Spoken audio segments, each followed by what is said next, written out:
How sweet the sound that saved a wretch like me. I once was lost, but now am found. Was blind, but now I see. 나 같은 죄인 살리신 주 은혜 놀라워.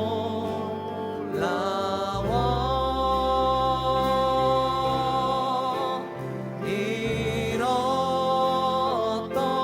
생명 찾았고 광명을 얻었네.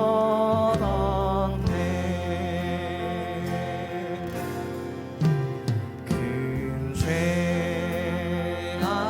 안에서 건지신 주 은혜 고마워.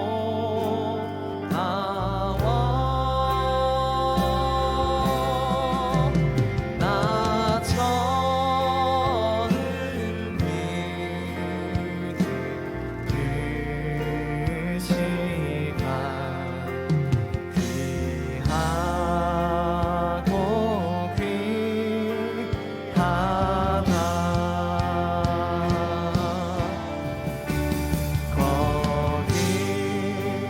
거기서 우리 영원히 주님의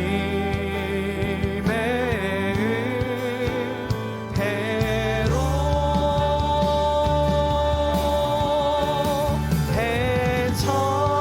해처럼 밝게 살면서 주 찬양하리라.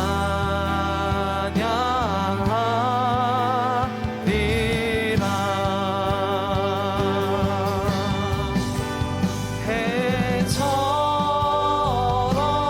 밝게 살면서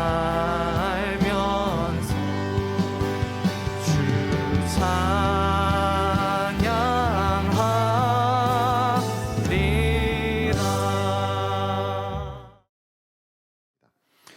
예수님은 이 땅에 오신 하나님이십니다. 그러니까 육신의 모습을 입고 이 땅에 오신 하나님이시죠. 그 거룩하신 하나님이 사람의 몸을 입으시고 이 땅에 오셨습니다. 이게 성탄절입니다. 이 성탄절은 그냥 단순히 우리가 기쁘다, 아기 예수님이 탄생하신 것이 너무 기쁘다, 그렇게만 받아들일 수 있는 내용이 아니라는 것을 우리가 알아야 됩니다. 무슨 말이냐면 그 높고 높으신 하나님께서, 만왕의 왕이신 주님께서 사람이 되셨다는 것은 굉장히 파격적인 일입니다. 사람이 지렁이가 됐다는 것보다 더 파격적인 일입니다.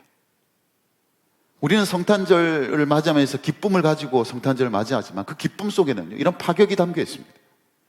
그런데 그 파격을 더 강화시켜주는 물건이 있는데 그게 바로 구유더라. 구유. 짐승의 여물통이 예수님의 요람이 되었다는 거예요. 왕이신 주님께서 이 땅에 오셨는데 그 주님께서 누우셨던 곳이 어디냐? 그게 바로 짐승이 먹이를 먹던 여물통이라는 거예요.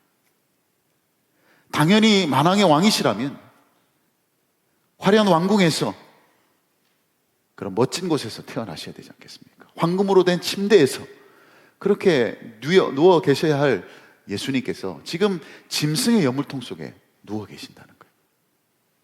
그 파격이 이 성탄절에 있다라는 것이죠. 그러니 여러분, 예수님께 이 구유가 가당키는 하냐는 거예요. 정말 주님께서 왕으로서 이 땅에 오셨다면 어떻게 이런 곳에서 태어나실 수가 있느냐는 거예요.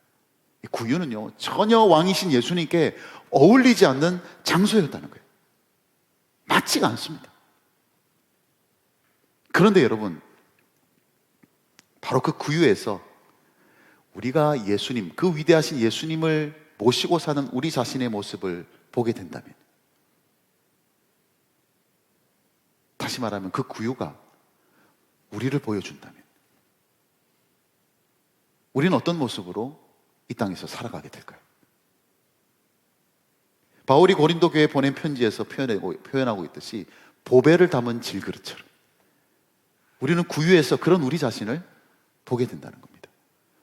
우리가 예수님을 믿음으로 하나님의 자녀가 되면 그때 일어나는 일이 뭡니까? 주님이 내 안에 거하시는 거예요. 주님이 내 안에 들어오시는 겁니다. 그 놀라운 은혜의 그림이 오늘 우리가 보게 되는 구유에 누워 계신 예수님을 통해서 볼 수 있다는 뜻이죠. 여러분, 예수님께 구유가 가당치 않았다면요, 그건 우리도 마찬가지입니다. 주님이 우리 안에 계시기에 우리가 얼마나 가당치 않은 존재입니까? 우리가 누구이기에 그 위대하신 주님을, 그 왕이신 주님을 우리 안에 담을 수가 있겠습니까? 정말 우리야말로 주님과는 어울릴 수 없는 그런 장소가 우리의 우리. 그런데 여러분, 놀라운 것은 이렇게 예수님이 탄생한 이야기 속에는 이런 이야기들로 가득 차 있다는 거예요. 도무지 받을 수 있는 은혜가 아닌데 받게 된 이야기. 자격이 있어서 그 자격 때문에 합당한 은혜를 받은 이야기가 아니에요. 예수님께서 은혜를 주실 만하지, 예수님께서 우리가 가운데 들어오실 만하지, 그런 이야기가 아니에요. 도무지 오실 수 없는 곳에 오셨다는 거예요. 도무지 베풀 수 없는 그곳에 은혜를 베푸셨다는 거죠. 그게 저와 여러분입니다. 그래서 여러분, 이 구유의 영성은 한마디로 말하면 겸손의 영성입니다. 우리가 구유를 통해서 어떤 영성을 보게 된다면 그것은 우리가 그럴 수밖에 없는 존재라는 것을 깨닫고 100% 하나님의 은혜가 아니면 내가 살아갈 수 없는 나의 존재, 나의 삶, 나의 모든 것이 하나님께 의존되어 있다는 것, 그분이 아니라면 아무것도 아닌 우리의 존재라는 것을 100% 인정하면서 사는 것, 그것이 바로 구유 안에 담겨있는 영성이라는 거예요. 그런 겸손이 우리에게 있느냐는 거예요. 감당할 수 없는 은혜를 받고 살아가는 사람으로 우리가 이 땅을 살아가고 있느냐, 그래야만 하나님의 은혜로운 통치가 우리 가운데 일어나는 거예요. 하나님의 통치는 어떤 곳에 임하느냐, 이런 구유의 영성을 가진 사람에게 임합니다. 주님이 아니면 아무것도 아니라는 것을 늘 인식하며 사는 사람에게 주님의 통치가 온전히 임하게 된다는 거예요. 나는 그래도 괜찮은 사람이야, 나는 그래도 가지고 있는 것이 많아, 그런 사람 가운데 하나님의 통치가 온전히 일어나기가 힘들다는 뜻입니다. 그래서 D.L. 무디는 이런 말을 했습니다. 하나님께는, 전능하신 하나님께는 보좌가 2개 있다 그랬습니다. 그 보좌가 어디에 있느냐, 하나는 저 높은 곳에 보좌가 하나 있고, 또 하나의 보좌는 낮고 낮은 마음에 하나님의 보좌가 있다. 그렇게 얘기를 했어요. 그 낮고 낮은 마음에 있는 그 보좌, 어떤 사람에게 그런 보좌가 있겠습니까? 구유 속에서 나를 보는 사람, 도무지 예수님께 어울리지 않고 합당치 않은 그 장소, 그 구유에서 나를 보는 사람은 하나님의 온전하신 통치가 일어나고, 그래서 일어나게 되는 일이 뭐냐면 그 구유가 보좌가 되는 일이 일어납니다. 그런데 우리가 이 구유에서 이제 또 보아야 할 것이 하나 있는데, 그것은 바로 주님의 교회입니다. 이 구유를 보면서, 예수님이 누우신 이 구유를 보면서 우리가 보게 되는 것, 주님이 다스리시는 교회라는 것이죠. 예수님이 구유에 누우셨을 때 그곳은 어떤 곳이 되었냐면 예배 현장이 되었습니다. 참 놀라운 일이죠. 그래서 양을 치던 이 목자들이 천사로부터 이야기를 듣고 구유에 계신 아기 예수님께 찾아왔습니다. 그리고 그곳이 어떤 곳으로 변했냐면 하나님께 찬송하고 경배하고 영광 돌리는 곳이 되었어요. 먼 동방에서 박사들이 유대인의 왕을 경배하기 위해서 찾아왔습니다. 그런데 결국 그들이 와서 경배한 곳은 헤롯의 왕궁이 아니라 바로 구유에 누우신 아기 예수님께 찾아와서 그들이 경배했습니다. 여러분, 구유가 어떻게 예배의 장소가 될 수가 있겠습니까? 짐승들이 머무는 곳이 어떻게 하나님을 경배하는 곳이 될 수 있겠습니까? 어떻게 구유가 하나님께 예배드리는 제단이 될 수 있겠습니까? 그런데 바로 그곳에서 예배가 일어났다는 거예요. 그곳에서 예수님의 영광을 드러내는 일이 일어났다는 거예요. 주님을 경배하고 왕이신 예수님께 찬송하고 예배드리는 일에는 장소가 문제가 되는 것이 아니라는 것을 우리가 깨닫게 됩니다. 그래서 우리가 보게 되는 또 다른 구유의 영성은 뭐냐면, 저는 그것을 투박함의 영성이다, 그렇게 표현하고 싶습니다. 예수 그리스도께서 임재하셔서 오직 그분만이 영광을 받으시고 그분만이 높임을 받을 수 있는 그 투박함이 우리에게 필요하다는 거예요. 오히려 그런 투박함이 그런 주님을 더 높일 수 있고 더 드러낼 수 있다면, 그 투박함이 우리의 영성이 될 수 있다는 거예요. 여러분, 예수님이 누우셨던 그 구유는요, 우리가 흔히 생각하듯이 그렇게 나무로 만든 그런 여물통이 아닙니다. 헬라어로 보면 파트네라고 얘기하는데, 파트네는 돌로 만들어졌다는 거예요. 그러니까 그 당시 그 여물통을 돌을 깎아서 만든 거예요. 석회석을 주로 깎아서 이렇게 여물통을 만들었는데, 여러분, 짐승들이 먹는 여물통을 만들 때 여러분 우리 교회당 이렇게 짓듯이 대리석 깔듯이 그렇게 막 세공을 해서 그렇게 만들겠습니까? 그냥 먹이를 담을 수 있으면 되니까 대충 깎지 않았을까요? 담기만 하면 되니까. 그런데 그렇게 투박하게 만들어진 돌로 된 여물통 안에 예수님이 누우셨다는 거예요. 그리고 그곳에 예배가 일어났다는 것이죠. 그곳에 왕이신 주님을 찬송하는 일이 일어났다는 것이죠. 그래서 하나님을 더욱더 높일 수 있고 더욱더 하나님께 영광을 돌릴 수 있는 그런 예배가 이곳에서 일어나기를 원하시고, 투박하지만 오히려 그래서 주님을 위한 아름다운 사역이 일어나는 교회가 되기를 원하십니다. 그래서 이렇게 좋은 예배당을 가지고 있는 우리 동일교회가 가져야 될 영성이라고 한다면, 그것은 바로 구유의 영성이라는 거죠. 투박함의 영성이라는 것이죠. 이것 때문에 하나님을 높이는 것이 아니라, 이렇게 아름답게 지어놓은 이 건축물 때문에 하나님을 드러내는 것이 아니라, 오직 하나님만이 드러나기를 원하는 그런 우리의 투박함의 영성이 우리에게 필요하다는 거예요. 자랑할 만한 예배당을 우리가 가지고 있지만 우리가 그것을 자랑하는 것이 아니라 오직 예수 그리스도만을 자랑할 수밖에 없는 그런 투박함을 가지고 우리가 주님을 섬기는, 주님을 예배하는 그런 공동체가 되어야 되지 않나요? 그런 마음을 주님이 그날 밤에 주셨습니다. 그 교회의 능력은 초대교회 때부터 나타났던 교회의 능력이었다는 거죠. 교회당도 변변이 없었던 바로 그 시절에 가장 강력한 교회를 세워갈 수 있었던 그 이유는 바로 그런 종류의 투박함 아니겠습니까? 중세시대 어떤 교황이 유명한 신학자였던 토마스 아퀴나스에게 그런 말을 했답니다. 금으로 화려하게 건축된 성당을 자랑하면서 그렇게 얘기했대요. 이제 우리는 은과 금은 내게 없거니와 이런 말을 하지 못하게 됐네, 이렇게 농담식으로 얘기했겠죠. 그랬을 때 토마스 아퀴나스가 뭐라고 대답했는지 아십니까? 그래서 이제 교회는 예수 그리스도의 이름으로 걸으라고 하는 말을 할 수 없게 되었습니다. 그렇게 대답을 했다는 거예요. 하나님 아버지, 높고 높으신 하나님이 육신을 입고 이 땅에 오신 그 파격적이고 충격적인 은혜 앞에 저희들이 무덤덤하게 반응하지 않기를 원합니다. 예수님께 전혀 어울리지 않은 구유처럼 저희들 역시 주님께 전혀 어울리지 않은 누추한 죄인임을 고백합니다. 그 구유에서 우리 자신을 보게 하시고 그 놀라운 은혜 앞에 겸손하게 엎드려 경배하는 이번 성탄절이 되게 하옵소서.